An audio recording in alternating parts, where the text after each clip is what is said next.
Hi hello welcome to Telugu friend నేను మీ Rani. Tollywood star hero junior NTR నటిస్తున్న Devara movie release కు సిద్ధమవుతున్న విషయం తెలిసిందే.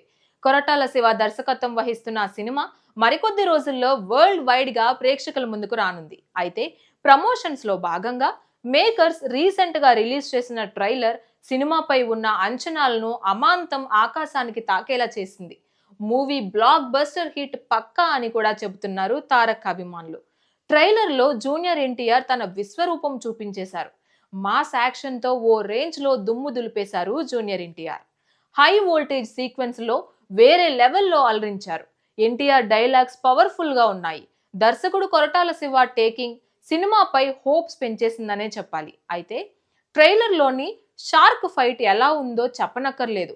తారక్ ఫ్యాన్స్ తో పాటు సినీ ప్రియులను తెగ మెప్పించేసింది ఆ సీన్. రిపీట్ మోడ్ లో ఆ బీట్ ను చూస్తున్నారు మూవీ లవర్స్. ఇప్పుడు షార్క్ ఫైట్ సీక్వెన్స్ కోసం ట్రైలర్ రిలీజ్ ఈవెంట్ లో తారక్ మాట్లాడారు.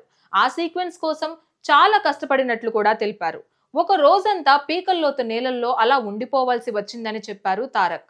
షార్క్ ఫైట్ కోసం చాలా టైం తీసుకున్నానని వెల్లడించారు. 200 అడుగుల పొడవు, 100 అడుగుల వెడల్పు, 5.5 అడుగుల ఎత్తులో ఉన్న భారీ నీళ్ల ట్యాంకులో షూట్ జరిగిందని తెలిపారు. ఇప్పుడు తారక్ కమెంట్స్ వైరల్ గా మారాయి.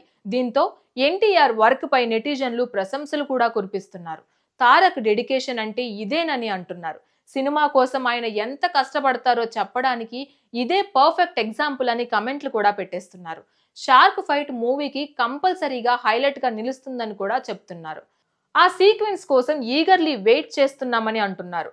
సెప్టెంబర్ 27వ తేదీ ఎప్పుడు వస్తుందోనని ఎదురు చూస్తున్నట్లు కూడా చెబుతున్నారు. కాగా దేవరా మూవీలో తారక్ డ్యూయల్ రోల్లో పోషిస్తున్నారు.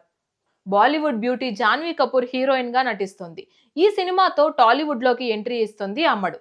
B town star actor Saif Ali Khan villain రోల్లో కనిపించబోతున్నారు. శ్రీకాంత్, అజయ్ తదితరులు ముఖ్య పాత్రలు పోషిస్తున్నారు కూడా. వీరందరినీ ట్రైలర్ లో చూపించారు మేకర్స్. మరి దేవరా ఎలాంటి హిట్ అవుతుందో వేచి చూడాలి.